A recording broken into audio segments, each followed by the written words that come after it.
నమస్కారం అండి. నా పేరు పాలేటి మహేశ్వరరావు, హైకోర్టు న్యాయవాదిని.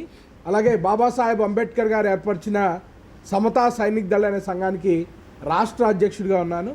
ఈరోజు రాష్ట్ర వ్యాప్త యాత్రలో భాగంగా ఈరోజు మేము గుంటూరు రావడం జరిగింది. యాత్ర యొక్క ముఖ్య ఉద్దేశం ఏంటంటే, జగన్మోహన్ రెడ్డి గారు అధికారంలోకి వచ్చిన తర్వాత నా ఎస్సీలు, నా ఎస్టీలు, నా బీసీలు అని చెప్పుకుంటూ ఆయన ఎస్సీ ఎస్టీ బీసీ మైనారిటీ ప్రజానీకాన్ని మభ్యపెట్టి అధికారంలోకి వచ్చి ఏ విధంగా ఎస్సీ ఎస్టీలను ద్రోహం చేశాడు, ఏ విధంగా ఎస్సీ ఎస్టీలను చదువుకి దూరం చేశాడు, వాళ్ళ భూముల్ని లాక్కున్నాడు, వారి మీద హత్యలు, దమనకాండలు, అత్యాచారాలను ఏ విధంగా చేశాడు అనేదాన్ని ఈ సామాన్య ప్రజానీకానికి తెలియజేయాలనే ఉద్దేశంలో భాగంగానే మేము ఈ రాష్ట్ర యాత్ర చేస్తున్నాం.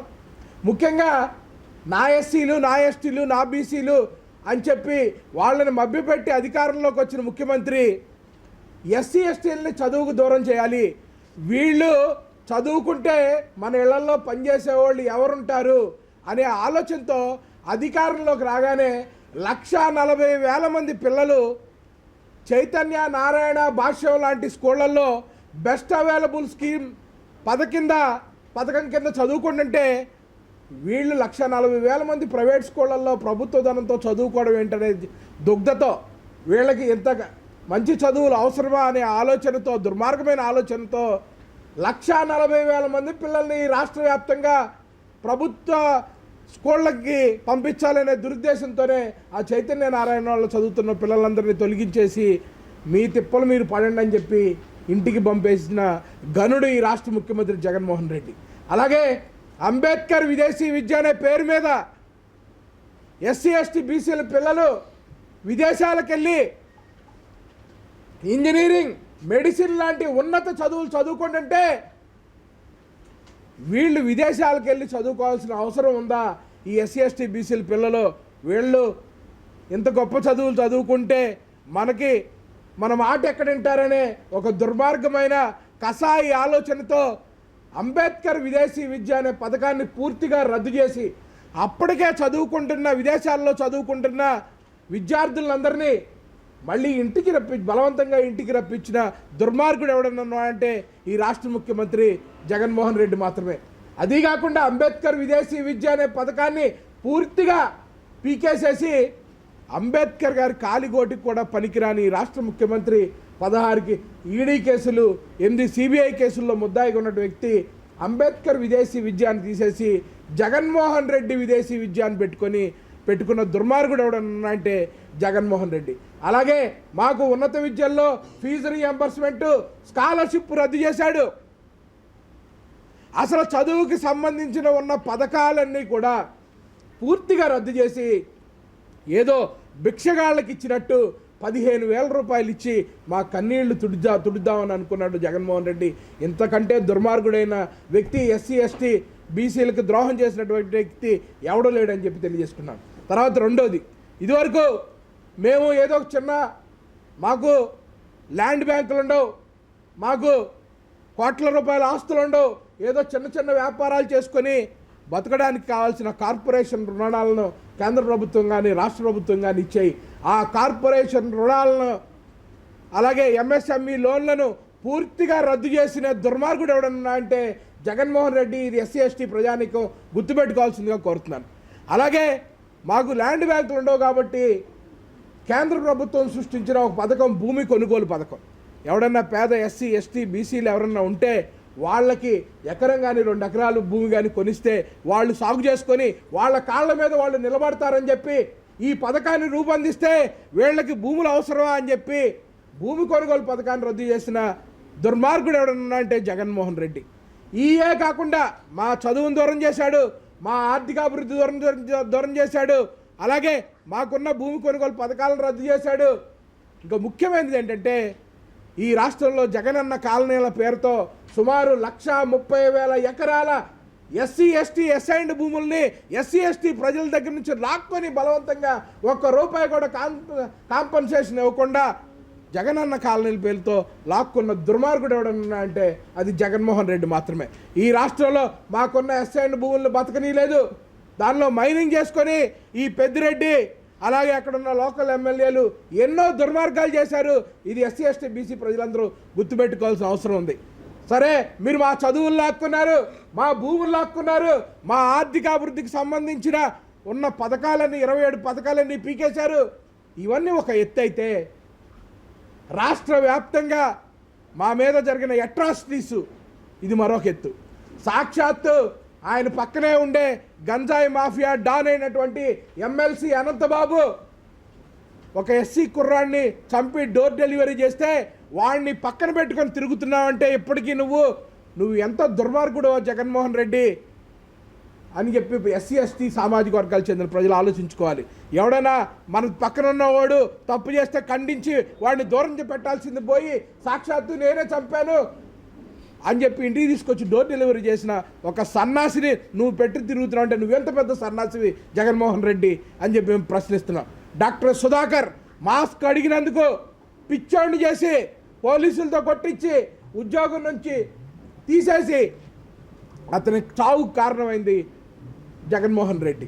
అలాగే డాక్టర్ అచ్చెన్న కర్నూలులో జాయింట్ డైరెక్టర్ వెటర్నరీ డిపార్ట్మెంట్లో పనిచేస్తుంటే వైఎస్ఆర్సీపీ నాయకులు వేధించి చంపేస్తే ఇప్పటివరకు వాళ్ళ మీద ఎటువంటి చర్యలు తీసుకోలేదు.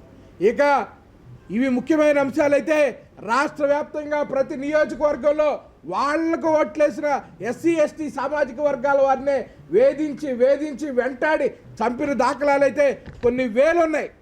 ఇవే కాకుండా రాష్ట్రంలో జగన్మోహన్ రెడ్డి అధికారంలోకి వచ్చాక ఎస్సీ ఎస్టీ అట్రాసిటీస్ చట్టాన్ని పూర్తిగా నిర్వీర్యం చేసి ఎస్సీ ఎస్టీ అట్రాసిటీస్ చట్టం కింద కేసులు నమోదైతే అరెస్టులు చేయొద్దని చెప్పి ఇంటర్నల్ సర్క్యులర్ ఇచ్చి ఎస్సీ ఎస్టీ అట్రాసిటీస్ చట్టాన్ని పూర్తిగా నిర్వీర్యం చేసిన దుర్మార్గుడు జగన్మోహన్ రెడ్డి. ఈ విషయాలన్నీ రాష్ట్ర వ్యాప్తంగా ఎస్సీ ఎస్టీ బీసీ సామాజిక వర్గాలకు తెలియజేయాలనే ఉద్దేశంతోనే బాబాసాహెబ్ అంబేద్కర్ స్థాపించిన సమతా సైనిక్ దళగా అది మా బాధ్యత. మీరు జగన్మోహన్ రెడ్డికి తప్ప మీరు ఎవరికైనా ఓటేసుకోండి. ఆయన జగన్మోహన్ రెడ్డి అనేవాడు ఎస్సీ ఎస్టీ పాలిట దుర్మార్గుడు, దుష్టుడు, ఎస్సీ ఎస్టీ నాశనం చేసిన వ్యక్తి.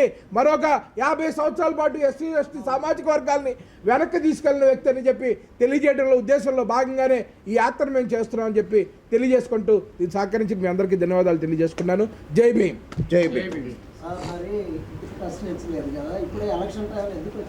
నేను చెప్తున్నాను సార్, మీరు గుంటూరులో మేము ఎన్నో ప్రెస్ మీట్లు పెట్టాం. రీసెంట్గా ఒక హైమా హాస్పిటల్ ఇష్యూలో కూడా వైఎస్ఆర్సీపీ నాయకులు ఒక ఆమెని వికలాంగురాలు అయిపోతే అక్కడ అంబేద్కర్ భవన్లో కూడా ప్రెస్ మీట్ పెట్టడం జరిగింది. అలాగే జగన్ ప్రభుత్వం చేసిన అరాచకాలు పెట్టడంలో ఇది 5వ ప్రెస్ మీట్ అండి ఈ గుంటూరులో మేము పెట్టడం. కాకపోతే అంతకుముందు గతంలో అంబేద్కర్ భవన్లో పెట్టాము, ఇప్పుడు ఈ ప్రైవేట్ ప్లేస్లో పెట్టడం ఇదే మొదటిసారి. అలాగే విజయవాడలో మీరు అబ్జర్వ్ చేస్తే మేము ప్రతి అంశాన్ని ఖండిస్తూ ప్రతిరోజు గత 4 సంవత్సరాల నుంచి మేము ప్రతిరోజు ఈ అంశాలన్నింటినీ క్రోడీకరిస్తూ ప్రతిరోజు ప్రెస్ మీట్ పెడుతున్నాం. ఇవాళ కొత్త కాదు మాకు. కావాలంటే మా ప్రెస్ మీట్ కాపీలన్నీ కూడా మీకు షేర్ చేయమంటే చేస్తాను.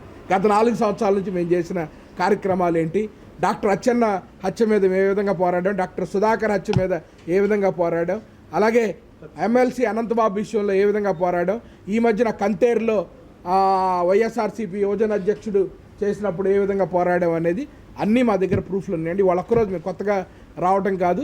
డాక్టర్ బాబాసాహెబ్ ఇప్పుడు గతంలో మేము చేసిన కార్యక్రమాలన్నీ కూడా కోడికత్తి సీను విషయంలో కూడా నేనే హైకోర్టులో వాదనలు చేసి నేను ఇంకో న్యాయవాది మిత్రుడు సలీం కలిసి కోడికత్తి సీన్ని 5 సంవత్సరాల తర్వాత సుదీర్ఘ పోరాటం తర్వాత నేనే బయటికి తీసుకురావడం జరిగింది. అలాగే పార్లమెంట్ ఎదురు కూడా కోడికత్తి సీన్ని విడుదల చేయాల్సిందిగా కోరుతూ ఢిల్లీలోని పార్లమెంట్ ఎదురుగా ఏపీ భవన్ ఎదురుగా కూడా మా సమతా సైనిక్ దళ ఆధ్వర్యంలోనే మేము నిరసన దీక్షలు చేయడం జరిగిందండి. ఇదంతా రికార్డెడే, మేము కొత్తగా చెప్పేది ఏం కాదు. ఇప్పుడు దళితులకి ఇప్పుడు మీకు గ్రామాల్లో దళితులు ఈయన వల్ల కాదండి, వైఎస్ రాజశేఖర రెడ్డి గారి నుంచి దళితులు కాంగ్రెస్ పార్టీకి ఒక బలమైన ఓటు బ్యాంక్గా ఉన్నారు. ఇప్పుడే కాదు, స్వాతంత్రం వచ్చిన దగ్గర నుంచి కాంగ్రెస్ పార్టీ అంటే మా సొంత పార్టీ అనే భావనలో ఎస్సీ ఎస్టీలు ఉన్నారు. తర్వాత రాజశేఖర రెడ్డి గారు మా దళితులకి ఏదో న్యాయం చేశారనే దృష్టితో కాంగ్రెస్ పార్టీ తర్వాత దళితులు రాజశేఖర్ రెడ్డిని అనుసరిస్తూ వచ్చారు. రాజశేఖర్ రెడ్డి తర్వాత జగన్మోహన్ రెడ్డి కూడా అదే భావనలో ఉంటారని చెప్పి, ఇంకోటి ఏంటంటే మీ అందరికీ తెలిసిన విషయమే, ఈ రాష్ట్రంలో 70% ఎస్సీ జనాభా క్రిస్టియానిటీని నమ్ముకొని ఉన్నారు. ఈయన కూడా నేను దేవుడిని నమ్ముకున్నానని ఒక చేత్తో బైబిల్ పెట్టుకొని తిరుగుతున్నాడు కాబట్టి ఈయన ఎస్సీలకి ఏదో న్యాయం చేస్తాడు అని చెప్పి ఎస్సీ అంతా 90% ఈయన వెన్నట్టు ఉండి గత హయాంలో ఆయనకు ఓట్లేసి గెలిపించడం జరిగింది. కానీ మీరు అబ్జర్వ్ చేస్తే ఎవరైతే ఓట్లేశారో, ఎవరైతే మనకు అనుకూలంగా ఉన్నారో, ఎవరైతే మనకు నమ్మకంగా ఉన్నారో వాళ్ళని మనం వెంట పెట్టుకోవాల్సింది పోయి దాడులన్నీ మా మీదే జరిగాయి. ఎవరన్నా పక్కన ఉన్నవాడికి న్యాయం చేయాలని చూస్తాడు కానీ నోటి దగ్గర కూడు లాగేయాలని చూడదు కదండి. ఇది చెప్పడం మా బాధ్యత కాబట్టి మేమేం పార్టీకి ఓట్లేమని చెప్పట్లేదు. కానీ మనకు జరిగిన అన్యాయం ఇప్పటికైనా మీరు తెలుసుకోండి. ఓ పక్కన ప్రతిపక్ష పార్టీ ఏమనుకుంటుందంటే ఈ ఎస్సీలందరూ జగన్మోహన్ రెడ్డికి ఓటు బ్యాంకు, వీళ్ళకి మనం ఏం చేయకూడదు అనుకుంటుంది. జగన్మోహన్ రెడ్డి ఏమో వీళ్ళు నేను తనినా ఎటు బయటికి పోరు, వీళ్ళు నా వెంటే ఉంటారు అని చెప్పి ఈయన అనుకోండి. 2 విధాలుగా మేము దెబ్బతింటున్నాం. ఖచ్చితంగా ఎప్పటికైనా ఎస్సీ ప్రజానీకం తెలుసుకొని, ఎస్సీ ఎస్టీలు ఎవరైనా తెలుసుకొని అర్థమైందా వాళ్ళ విచక్షణ మేరకు మంచి నిర్ణయం తీసుకోవాలనే ఉద్దేశంతోనే మేము ఈ ప్రెస్ మీట్లు ఏర్పాటు చేస్తున్నాం. రాష్ట్ర వ్యాప్త యాత్రలో భాగంగా మాకు జరిగిన అన్యాయం చెప్పడం మా బాధ్యత. మాకు జరిగిన ఏదైతే అత్యాచారాలు అవమానాలు ఉన్నాయో అవి చెప్పడం మా బాధ్యత. కాబట్టి బాబాసాహెబ్ అంబేద్కర్ ఆ బాధ్యత మా మీద పెట్టారు కాబట్టి ఆయన పెట్టిన ఆర్గనైజేషన్ పరంగా ఖచ్చితంగా ఆ బాధ్యత కోసం మేము తిరుగుతున్నాం. ఇంతకుముందు ఉన్న పరిస్థితులు లేవండి. ఇంతకుముందు 90% ఇదిగా ఉన్నారు. మీరు అబ్జర్వ్ చేస్తే మాలో ఉద్యోగస్తులు పూర్తిగా చేంజ్ అయిపోయారు. జగన్మోహన్ రెడ్డి ఎంత దుర్మార్గుడో తెలిసింది. 2, మాలో చదువుకున్న వాళ్ళు ఈ 5 సంవత్సరాల్లో సరైన నోటిఫికేషన్ లేక కానీ ఎంతోమంది నిరుద్యోగులుగా ఉండి చదువుకున్న వాళ్ళకి ఈ పథకాలు ఏ విధంగా తీసాడో వాళ్ళకి అర్థమవుతుంది. కాబట్టి ఈ 27 పథకాలు ఉన్నదే 27 పథకాలు, ఆ 27 పథకాలు పీకేసేసి ఒక అమ్మఒడి లేదా ఆటో డ్రైవర్కి ఏది ఇచ్చే వృత్తి, ఇవి తప్ప వేరే కార్యక్రమం ఏం చేయలేదు. 3, డెవలప్మెంట్ లేదు. డెవలప్మెంట్ ఉంటేనే కదా ఇక్కడ మా దగ్గర పనిచేసే వాళ్ళు కానీ, ఇప్పుడు ఉదాహరణకు మాలో రాడ్ బెండింగ్ వాళ్ళు ఉన్నారు, సెంటరింగ్ వాళ్ళు ఉన్నారు, ఏదైనా పనులు ఉంటేనే కదా వాళ్ళకి వృత్తి ఉండేది. మరి డెవలప్మెంట్ లేకుండా ఇక్కడ ఇండస్ట్రీస్ ఏమొస్తాయి? డెవలప్మెంట్ అని జరుగుద్ది. రియల్ ఎస్టేట్ అయితే పూర్తిగా నాశనం అయిపోయింది. ఇదంతా వాళ్ళందరూ తెలుసుకుంటున్నారు. ఇక గ్రామాల్లో ఉన్న వాళ్ళకు కూడా ఇప్పుడిప్పుడే అర్థమవుతుంది. ఖచ్చితంగా మా వాళ్ళలో మంచి మార్పు వస్తుంది, మంచి నిర్ణయం తీసుకుంటున్నారని మేము భావిస్తున్నాం.